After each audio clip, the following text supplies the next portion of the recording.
Of the months-long anti-government protest led by the opposition. This is according to the Independent Policing Oversight Authority (IPOA). More than 6 months later, Moiga William revisits this struggle. Has it borne any fruits? This as he speaks to the affected Kenyans who endured all the pain and, to a great extent, loss.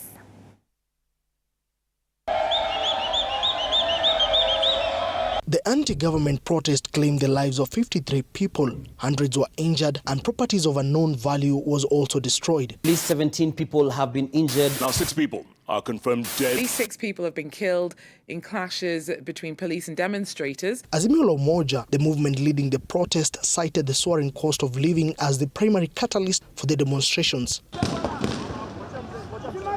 Criticism was directed towards President William Ruto for abolishing subsidies on essential commodities and imposing higher taxes, exacerbating the financial strain on ordinary citizens. Vita imeanza. Sawa. Haitaisha mpaka Wakenya wapate haki yao. Mko tayari?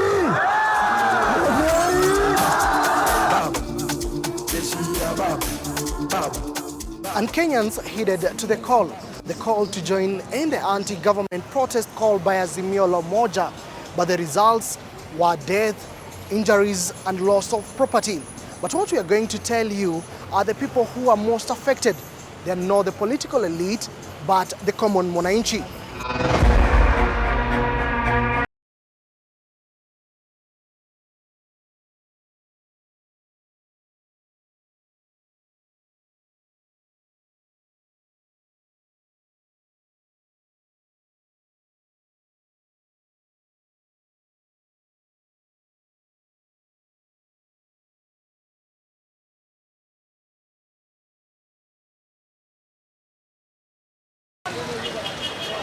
The voices of those directly impacted by those protests echo the widespread anguish and hardship endured during the anti-government protest.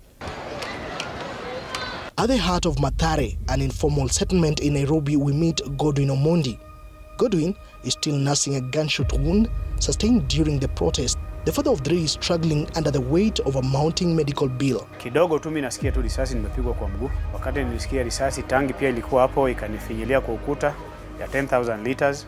Nikatolewa hapo wakanipeleka Kenyatta. Kunipeleka Kenyatta nikaadmitiwa. Nikakaa Kenyatta huko karibu wiki moja, kuna dawa. Juu kila mara mgonjwa wengine wanaingia kuumizwa tu. So dawa sikupatiwa, ni kukalishwa tu kwa kitanda. Mpaka baada ya siku 7 ndio nikapelekwa kwa theater. Kafanywa hiyo upasuaji ya mguu. Nikakaa hiyo chuma ya aerial. Hapo nikakaa mwezi moja. A few yards away, Meshak Alon's family is yet to come to terms with his untimely death. Allegedly, at the hands of law enforcement officers, Meshak was allegedly killed by a police bullet on July 7th, 2023 during the Azimio protest. Kufika saa 6, mimi nikiwa huko chini nikasikia kuna kijana ameuawa kwa shell kutoka mabatini. Hasa mimi sikujua ni ndugu yangu. Mimi nikasema hiyo ni kawaida ya maandamano, hasa uwezi ukajua. Well, tukakaa mpaka usiku saa 4. Tungoja akuja kule sapa, vile tumezoea huwa anarudi anakula ndiye akuje huko kulala. Hakukuja. Mpaka saa 6 usiku hakukuja. Tukaenda tukalala. Kesho yake saa 12 akasema hapana, twende City Mortuary tuangalie kweli. Juu vile hajakuja na hajawahi lala nje na hajawahi kosa kuja kwa nyumba kula sapa. Twende tuhakikishe. Wakati tulitoka kule kufika Mortuary tukampata. Hilary Githaiga, a supermarket owner, still grapples with the aftermath of the protest. He is struggling to keep his business afloat after unknown people broke into his store located in Kawangware and made away with goods worth $500,000. Walianzia all the way from 56 wakikuja. So they were vandalizing any given shop that could be there. Wanatoa vitu. So walikuwa wanasemanga tunaenda shopping. I was around. I saw what happened. But now the problem is there was not enough security. I was just called because I was inside the plot there. I was just calling nikaambiwa duka yako inabomolewa. Bro, kufika hapa, kuona venye duki inatingishwa, actually, nilisikia nilie, nilisikia nikunywe sumu. During the protest, even journalists were not spared. Brutality was meted on them in the line of duty. Eric Isinta of NTV was among those hit by a tear gas canister. Isinta maintains it was just a bad day in office for him and colleagues. The second tear gas came. It hit me on the chest. It hit actually the bulletproof. It went up. Me, I just heard something came straight to my chest. It went inside. Actually, I have a scar of the camera, of the tear gas. It actually burnt me this left side here. The moment I was now going to pick the camera, that's when I faced this tear gas. I got the other one here. So this tear gas that hit me here, the one that brought me down. I don't know how I got out. I don't know how, from that moment, I just saw black. I didn't know what happened. Sometimes I usually cry in my house when I remember the images usually come to my mind of the incident. I try to figure it out. How, if I died, what could have happened to my family? The people he spoke to represent a fraction of the many people affected by the protest that occurred between the months of May and July last year. The goal was to have the Kenya Kwanza government heed to the cries of Kenyans by lowering the cost of essential commodities. Data from the Kenya National Bureau of Statistics (KNBS) in December 2023 indicated that there were increases in prices of basic commodities affecting the day-to-day lives of Kenyans, such as transport, which increased by 11.7%, housing, water, electricity, gas by 8.3%, and food and non-alcoholic beverages at 7.7% between December 2022 and December 2023.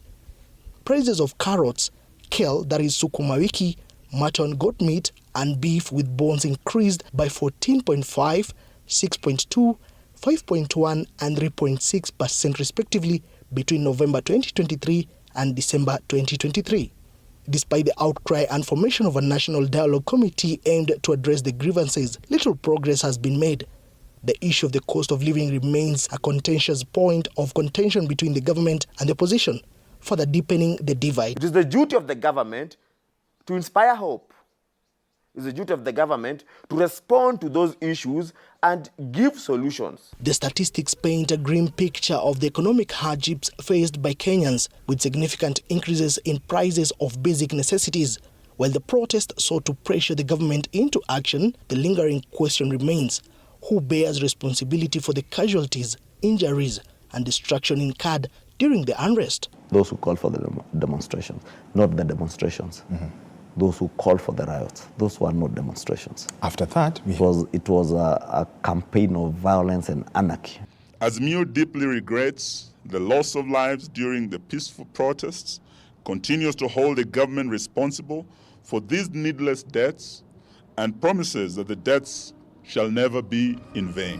For Omondi, Alon's family, Hillary, and Isinta, it's a matter that still casts a dark cloud over them, which they state there is little change, if any, in the country's situation. The cost of living is high to each and everybody, so we are all struggling. Kazi zenyewe hazipo, unapata ushuru tena unatozwa mingi na una kazi. Wakenya tunaumia.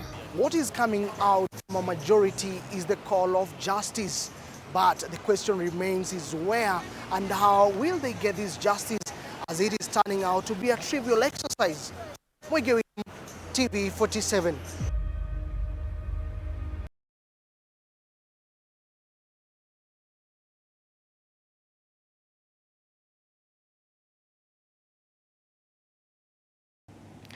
Thank you so much.